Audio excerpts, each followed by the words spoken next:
Everybody, welcome back to another Legally on America video. I'm of course Paul Glasgow here, the one and only Truth Pimp, coming to you from Waikiki Beach. My wife and I are about to go out on that yellow catamaran right there. This is our last day here, so it's kind of a tourism-y day. We don't have time to go snorkeling or diving or anything like that, so be a pretty laid-back day today. Real quick shout out, you can get my Disobey shirt that I have on right now at the TriStar Trading link that I have in my bio. Go check it out. That's obviously Killdozer. Go check it out. A lot of cool stuff over there. They actually have some cool new hats. Disobey hat that looks like the Champion spark plug deal is pretty cool. That's Diamond Head behind me for those of you that are aware or not aware. That's a huge former volcano behind us. Obviously, most everything that you see here was formed by a volcano in Hawaii. But anyway, that's where we're going to be heading out here shortly for a sail. I wanted to briefly touch on something that has bothered me for a long time, and now it's even more so now that we are at the point where we're seeing the fight between Iran and Israel right now. I'll get next week, or probably this weekend, a lot more in depth about my thoughts on what's happening over there with Iran and Israel. But one thing I do think is worth pointing out, when we look at the type of people that we're dealing with and the fact that they are religiously driven, I think that's a big deal. It's a whole lot different than having political ideologies when you have religious ideologies. In other words, you'll do things in the name of whatever it is you believe in because you think it's the right thing to do. So at that point, any kind of morality goes out the window because you believe you're doing it from a moral standpoint. I think that's very, very dangerous. I'm bringing all that up because if we see what's happening now, and just think about this in terms of the distances that we're dealing with between Iran and Israel. Israel shooting bombs in Iran, and the same thing, obviously, Iran shooting back at Israel. It's roughly the distance if New York City was attacking Los Angeles. That's about, roughly, I mean, give or take, the distance that we're talking about. So relatively close proximity when you're talking about countries, right? I think that the more we keep hearing about who our real enemy is, besides some of the radical Islamic people out there, China. China keeps buying up farmland, and we let them buy farmland up. Remember, there was going to be a law passed in Arizona that prohibited anyone from China buying up land, at least in close proximity to military bases. Well, guess what? Katie Hobbs, the governor, decided that that was not important to her. She struck it down.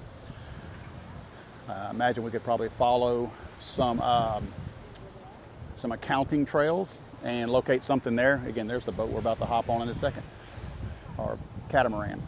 But the fact that we allow one of our enemies who would love to see us fail do what they're doing by buying up any kind of land, not just farmland, but land next to military bases, tells me that that opens us up to any kind of potential hits on a very small scale. I mean, let's remember, a lot of what we're seeing being done right now between Iran and Israel is drone related. A lot of drone, I know missiles are being launched too, but there's a lot of drone issues. You know, the headlines were grabbed as far as military use of drones in the Ukraine-Russian issue.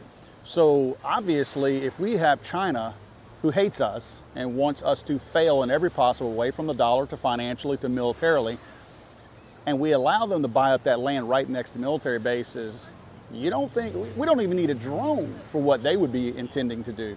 But on a very small scale, they could likely have some kind of a dirty bomb, you know, the suitcase bomb or something like that. Certainly from an electronic standpoint, an EMP or something like that. I mean, there's things that they could do that would really cripple us. I understand the military has secondary options and plan Bs and whatnot, but it doesn't matter. I mean, China knows the stuff that we have in many cases. So they could cripple us.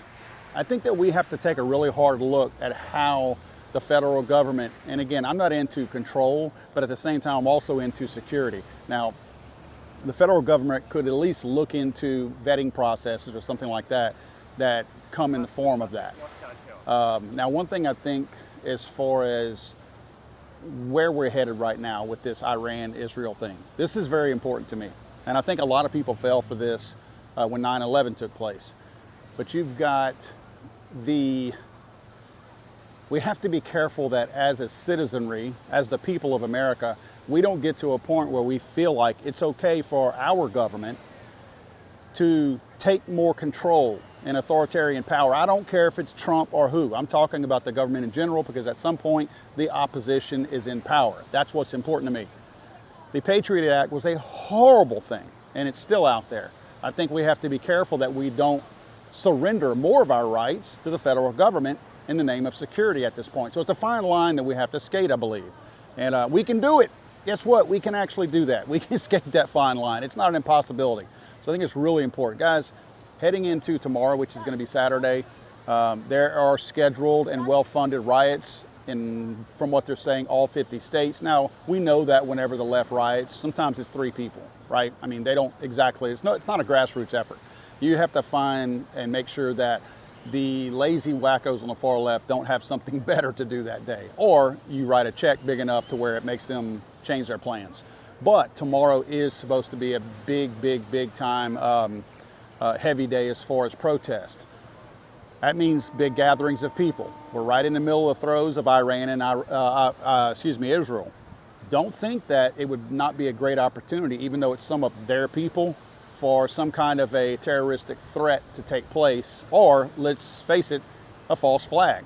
I think that someone is going to find a way to try to suck us into this Iran and Israel thing, and that's what I'm scared of, that we, again, surrender our freedoms because we think that somebody is attacking us, when in some cases it could be us attacking us just to start something, or a foreign country trying to attack us and say it's somebody else. You know what I'm talking about. So guys, I'm going to cut this thing out. We're going to ride this thing right here, and then we're going to probably go back to our hotel and take a quick break. And our good friend Jonathan with AOR is going to pick us up, and we're going to take a quick ride down to the airport. I do want to thank my friends at AOR for, had a great time with both Eric and Jonathan last night, and Eric's family. It was a lot of fun, and I do appreciate those guys, the hospitality from over here. We were coming over here. It was nice to have friends that were going to be here also, and it was a joy to hang out with those guys. Guys, we'll see you back on the mainland starting tomorrow. Thanks.